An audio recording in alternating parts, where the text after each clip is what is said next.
اعوذ باللہ من الشیطان الرجیم، بسم اللہ الرحمن الرحیم۔ تمام ناظرین و سامعین کو السلام علیکم ورحمۃ اللہ وبرکاتہ۔ الحمدللہ آپ کے علم میں ہے کہ ہمارے گزشتہ 2 پروگرام میں ہم نے روزوں سے متعلق گفتگو کرنے کی کوشش کی اور انہی کے مسائل کو لے کے چلتے ہوئے آگے اس دفعہ ہم دوبارہ آپ کی خدمت میں حاضر ہوئے ہیں۔ تو اب جو ہے روزہ ٹوٹنے کے اسباب، یعنی کہ پہلی تو صورت میں کہ ناک، منہ اور آنکھ کے ذریعے کسی شے کا داخل بدن ہونا، اور بشرط یہ کہ اس سے بچنے میں حرج شدید ہو، اس سے بچنے میں حرج شدید نہ ہو۔ ناک، منہ، آنکھ کے ذریعے اگر کوئی شے داخل بدن ہوتی ہے، مثلا آپ نے آنکھ میں کوئی ڈراپ وغیرہ ڈالی یا کوئی دوا وغیرہ ڈالی، وہ آپ کو روزے کو توڑ دے گی، کیونکہ اس میں بظاہر جو ایک روٹ بنا ہوا ہے جو حلق تک چیز کو پہنچا دیتا ہے۔ اور ناک کے اندر بھی یہی ہے کہ اگر ناک میں کوئی اپنی دوا وغیرہ ڈالتے ہیں، ڈراپ وغیرہ ڈالتے ہیں، وہ بھی آپ کے روزے کو ختم کر دے گی۔ اور منہ میں تو آپ جانتے ہی ہیں کہ اگر ہم کوئی چیز کھائیں گے تو ہمارا روزہ ختم ہو جائے گا۔ لیکن اب منہ کے اندر اگر ہم مثلا اگر ہم ٹوتھ پیسٹ وغیرہ کرتے ہیں برش کے ذریعے، تو فقہا فرماتے ہیں کہ برش کے ذریعے نہ کریں ٹوتھ پیسٹ، کیونکہ کوئی بھی جو ہے نا ذائقہ دار چیز کا استعمال نہ کریں روزے کی حالت میں۔ اگر ہم انگلی سے بھی کرتے ہیں تو وہ جو ہے نا ہمارے منہ میں اس کا ٹیسٹ آئے گا، اور ہو سکتا ہے بسا اوقات کہ ہمارے حلق میں بھی اس کا ذائقہ محسوس ہو، اور ہم برش وغیرہ سے کریں گے تو اس سے جو ہے ذرات حلق تک پہنچنے کا بہت زیادہ اندیشہ ہے، اس لیے فقہاء کرام فرماتے ہیں کہ نہ کریں۔ اور اب اسی طریقے سے مسواک کا بھی یہی حکم ہے کہ فقہاء فرماتے ہیں کہ تازی مسواک نہ کریں، پرانی مسواک کریں جس میں رس نہ ہو، اور اس کو بھی جو ہے نا اس کے اوپر کا جو حصہ ہے اس کو صحیح سے نچوڑ کر استعمال کریں کہ حلق میں کسی بھی طرح کا کوئی بھی ذائقہ محسوس نہ ہو۔ اب اسی طریقے سے اگر کوئی شخص انہیلر وغیرہ استعمال کرتا ہے، وہ بھی جو ہے روزے کو ختم کر دیں، کیونکہ انہیلر جو ہے وہ اس لیے استعمال ہوتا ہے کیونکہ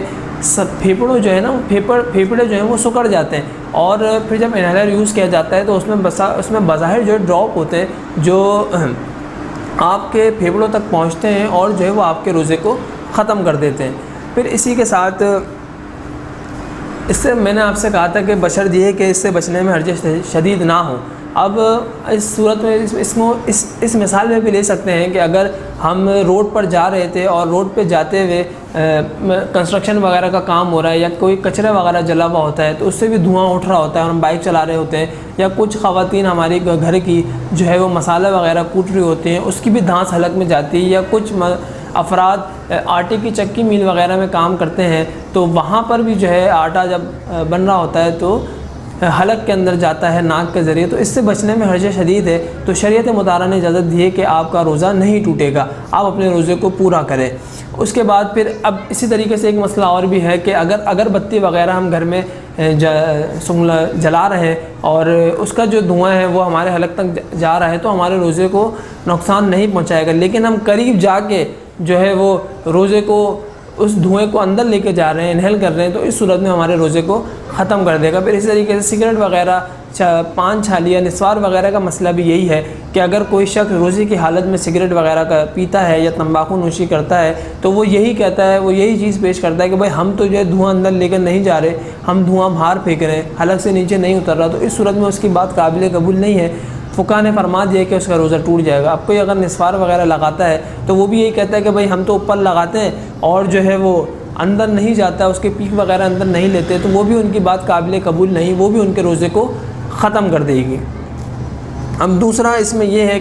کہ یعنی کہ وامٹ، کہ اگر وامٹ جو ہے اگر تین شرائط اس میں پائی جائیں تو وہ روزے کو ختم کر دے گی۔ پہلا کہ روزہ یاد ہو اور توڑنے والا عمل جان بوجھ کر قلبی خوشی سے کیا ہو اور منہ بھر ہو۔ منہ بھر سے مراد کہ اگر آپ اس کو منہ بند کرنا چاہیں تو نہ بند ہو، وہ وامٹ باہر آ جائے۔ تو پہلی صورت آپ یاد رکھیں، اس میں 3 شرائط پائی جائیں گی تو وامٹ سے آپ کا روزہ ٹوٹے گا، کہ پہلی کہ روزہ یاد ہے لیکن توڑنے والا عمل جان بوجھ کر قلبی خوشی سے نہیں کیا، اور منہ بھر ہو تو پھر بھی روزہ نہیں ٹوٹے گا۔ لیکن روزہ یاد نہ تھا اور توڑنے والا عمل جان بوجھ کر قلبی خوشی سے کیا اور منہ بھر ہو تو جب بھی روزہ نہیں ٹوٹے گا۔ اس صورت میں جب بھی 3 شرائطیں ایک ساتھ پائی جائیں گی تو وامٹ کے ذریعے آپ کے روزے کو ختم کر دے گی۔ پھر اسی طریقے سے آگے چلتے ہوئے کہ کسی بھی طرح خود پر غسل واجب کرنے سے روزہ ٹوٹ جاتا ہے۔ مثلا اگر کوئی شخص جو ہے وہ تعلق زوجین قائم کر لیتا ہے تو جب بھی وہ روزے کو ختم کر دیتی ہے، لیکن اسی کے اندر ایک مسئلہ اور بھی ہے کہ میں نے آپ سے کہا کہ خود پر غسل واجب کرنا، لیکن اگر آپ سو رہے تھے یا کوئی شخص سو رہا تھا اور دوپہر میں روزے کی حالت میں اس پہ غسل فرض ہو گیا تو اس صورت میں روزہ نہیں ٹوٹے گا۔ یہ احتلام کا مسئلہ میں آپ سے ذکر کر رہا ہوں، کیونکہ خود پر غسل واجب کرنے سے روزہ ٹوٹتا ہے، نہ کہ ہونے سے۔ الحمدللہ امید ہے کہ آپ کو یہ بات سمجھ میں آ گئی ہوگی۔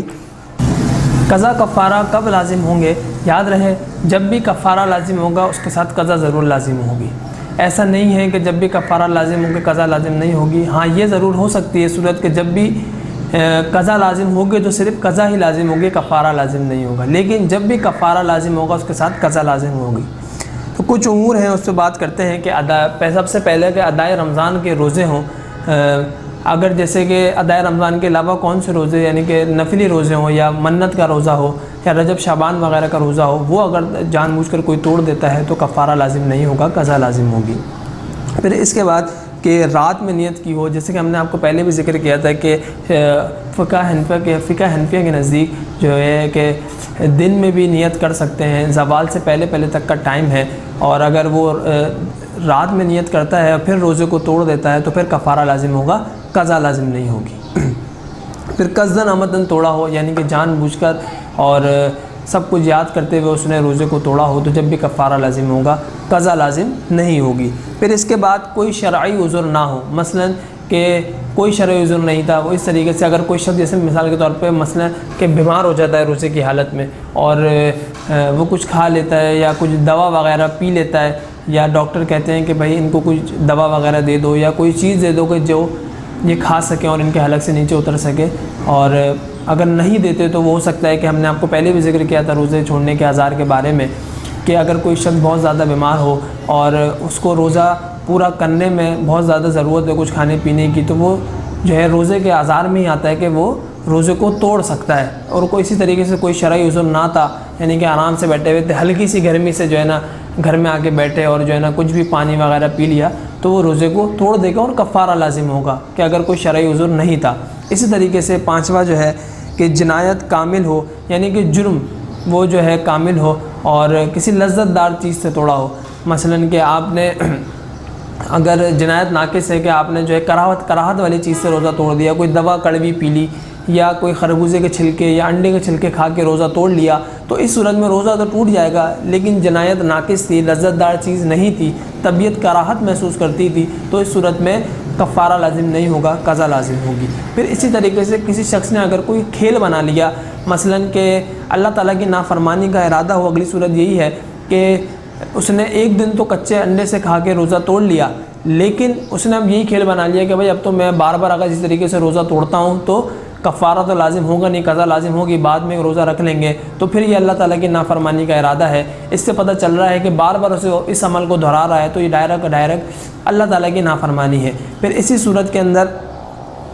کہ آپ یہ دیکھیں کہ ہم یہ سمجھتے ہیں کہ فقہا نے بہت زیادہ ہمارے لیے آسانیاں نکالی ہیں، لیکن انہوں نے وہ اس وجہ سے آسانیاں نہیں نکالی کہ لوگ جو ہے نا اس کو کھیل تماشا بنا لیں، انہوں نے اس لیے نکالی ہے کوئی بیچارہ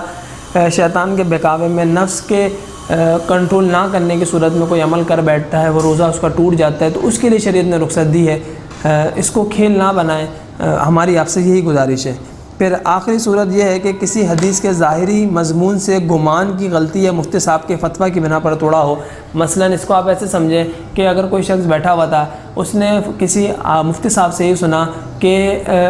اگر کسی شخص نے غیبت کری تو اس کا روزہ نہ رہا، اور اس سے کوئی اس طرح کا عمل ہو گیا تو اس نے یہی سوچا کہ یار میں نے جو غیبت کر دی اور تو اب تو میرا روزہ بھی نہ رہا، تو پھر اس نے اس صورت کے بنا پر روزہ توڑ لیا، تو اس کا روزہ تو ٹوٹ جائے گا لیکن اس صورت میں کفارہ نہیں، قضا لازم ہوگی۔ لیکن ہونا یہی چاہیے تھا کہ اگر آپ کوئی مسئلہ سنتے ہیں کسی مفتی صاحب سے یا ٹی وی پہ سنتے ہیں تو کسی اپنے قریبی عالم یا مفتی صاحب سے جا کے اس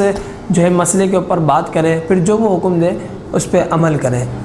پھر اسی کے ساتھ ساتھ آگے قضا لازم کب ہوگی، تو قضا لازم جب ہوگی کہ جب یہ امور پائے جائیں کہ ادائے رمضان کے علاوہ کا روزہ ہو یعنی کہ نفلی روزہ ہو اور یا منت کا روزہ ہو، وہ صورت میں اگر روزہ آپ توڑ دیتے ہیں، لیکن اگر آپ نے قضا روزے کو بھی جو ہے جان بوجھ کر توڑا اور بنا کسی عذر کے توڑا تو اس صورت میں آپ کو گناہ ملے گا لیکن کفارہ نہیں قضا لازم ہوگی۔ پھر اس کے ساتھ ادائے رمضان کے علاوہ کا روزہ تھا اور دن میں نیت کی تھی کہ رمضان کا روزہ نہیں تھا اور وہ نیت اس نے دن میں نہیں رات میں کی تھی، تو اس صورت میں بھی جو ہے کفارہ لازم نہیں ہوگا، قضا لازم ہوگی۔ عذر کے سبب توڑا ہو یا آپ کو کسی ڈاکٹر وغیرہ نے کہا ہو کہ آپ روزے کو توڑ دیں ورنہ تو آپ کی جو ہے جان کو خطرہ ہے، یا بہت زیادہ آپ کی طبیعت بگڑنے کا خطرہ ہے کہ اس کو سمجھنے میں بھی آپ کو بہت زیادہ ٹائم لگے گا، تو اس صورت میں بھی اگر آپ روزے کو توڑ دیتے ہیں تو قضا لازم ہوگی۔ خطاً ہو، یعنی کہ جیسے میں نے آپ کو ذکر کیا تھا کہ اگر کسی کا غلطی سے روزہ ٹوٹ جاتا ہے تو اس صورت میں بھی روزے میں کفارہ نہیں، قضا ہی لازم ہوگی۔ اس کے بعد اکراہن ہو، یعنی کہ مجبوری کی صورت میں آپ کا روزہ ٹوٹا ہو، جیسے کہ ہم نے آپ کو اس میں بھی ذکر کیا ہے کہ اکراہن کسے کہتے ہیں، کہ اگر کوئی مجبوری کی بنا پہ آپ کو گن پوائنٹ پہ دھمکی دے اور آپ کو پتہ ہے کہ مجھے مار دے گا، تو اس صورت میں بھی آپ روزے کو توڑ سکتے ہیں، اس میں بھی قضا لازم ہوگی۔ جنایت ناقص ہو، یعنی کہ کسی لذت دار چیز سے روزہ نہیں توڑا ہو۔ یاد رہے کہ لذت دار چیز میں تعلق زوجین بھی آتا ہے کہ اگر کوئی شخص حالت روزہ میں تعلق زوجین قائم کر لیتا ہے تو وہ اس کے روزے کو توڑ دے گا اور اس کے اوپر کفارہ لازم ہوگا، قضا نہیں۔ اللہ تعالیٰ کی نافرمانی کا ارادہ نہ ہو، مثلا کہ اگر کسی شخص سے غلطی سے یا کوئی کراہت والی چیز سے اس نے روزے کو توڑ لیا تو اس صورت میں اس کا روزہ تو ٹوٹ جائے گا، لیکن اس کی ایک دفعہ ہوا تھا تو اللہ تعالیٰ کی نافرمانی کا ارادہ نہیں تھا، لیکن بار بار اس نے اس عمل کو کیا تو وہ اللہ تعالیٰ کی نافرمانی کا ارادہ ہے۔ اب اس طریقے سے اگر کسی شخص کا الٹی سے روزہ ٹوٹا، اب وہ 3 شرائط پائی جائیں یا نہیں، 3 شرائط پائی جائیں گی اور اس نے پھر بھی روزہ اس کا ٹوٹ گیا تو وہ بھی کراہت والی چیز ہے وامٹ، تو وہ بھی اس کے روزے کو تو ختم کر دے گی، لیکن اس میں بھی قضا لازم ہوگی۔ پھر اسی طریقے سے کسی حدیث کے ظاہری مضمون سے گمان کی غلطی یا مفتی صاحب کی فتوے کی بنا پر نہ توڑا ہو، وہ ہم نے آپ کو پہلے بھی ذکر کیا ہے کہ وہ کیا ہے، اور اس صورت میں بھی اگر نہ توڑا ہو تو اس صورت میں بھی قضا لازم ہوگی، کفارہ نہیں۔ پھر ہم آپ کو بتاتے چلتے ہیں کہ آگے قضا کفارہ ہے کیا۔ کفارہ کہتے ہیں کہ کفارہ کس طریقے سے ادا ہوگا۔ کفارہ کہتے ہیں کہ اگر کوئی ایک غلام آزاد کرے لیکن اب وہ غلاموں کا دور تو ہے نہیں، پھر اس کی صورت یہ ہے کہ 60 روزے رکھیں، کہ اگر کسی شخص کے 59 بھی روزے ہوئے اور اس نے 60واں روزہ چھوڑ دیا تو وہ اس کا 60 روزے نہیں مانے جائیں گے، اس کو دوبارہ جو ہے نا 1 سے گنتی شروع کر کے پھر دوبارہ سے 60 روزے رکھنے پڑیں گے۔ لیکن اس کے مقابلے میں اگر کوئی خواتین ہیں وہ اپنا کفارہ ادا کرتی ہیں رمضان کے بعد اور انہوں نے 20 روزے رکھے، پھر ان کے مخصوص ایام آ گئے، تو شریعت مطالعہ ان کو اجازت دیتی ہے کہ وہ جو ان کے 20 روزے ہوئے تھے پھر جو مخصوص ایام کے بعد ان کی کاؤنٹنگ وہیں سے سٹارٹ ہوگی، یعنی کہ 20 سے 21 22 23 پھر وہ 60 روزے کو مکمل کریں گے۔ لیکن اگر مرد ہے اگر وہ اس طریقے سے 58 روزے بھی رکھ لیتا ہے اور آگے 1 بھی چھوڑ دیتا ہے تو اس کی کاؤنٹنگ جو ہے دوبارہ سے سٹارٹ ہوگی، اس کو دوبارہ سے پہلے سے سٹارٹ کر کے 60 روزے رکھنے پڑیں گے۔ لیکن اب کوئی قدرت ہی نہیں رکھتا روزہ رکھنے پہ، تو اس صورت میں پھر جو ہے 60 مسکین کو پیٹ بھر کے 2 وقت کا کھلانا ہے، یعنی کھانا کھلانا ہے، کہ اب 60 مسکینوں کو اس کو 2 وقت کا پیٹ بھر کر کھانا کھلانا ہے، یعنی کہ جس شخص کو آپ نے پہلے وقت کا کھانا کھلایا اس کو ہی دوسرے وقت کا کھانا کھلانا ہے۔ الحمدللہ اللہ تعالیٰ سے امید ہے کہ ہم نے آپ کو روزے کے مسائل سمجھانے کی کوشش کی۔ اللہ تعالیٰ سے امید ہے کہ آپ کو بھی سمجھ آیا ہوگا اور ہم نے بھی جتنی کوشش ہو سکتی تھی ہم نے کی۔ اللہ تعالیٰ آپ کا سمجھنا اور ہمارا سمجھانا قبول فرمائے۔ انشاءاللہ دوبارہ حاضری ہوگی، جب تک کے لیے اجازت دیجیے ایمان ٹی وی کی جانب سے مجھے اور ہماری ٹیم کو۔ السلام علیکم ورحمۃ اللہ وبرکاتہ۔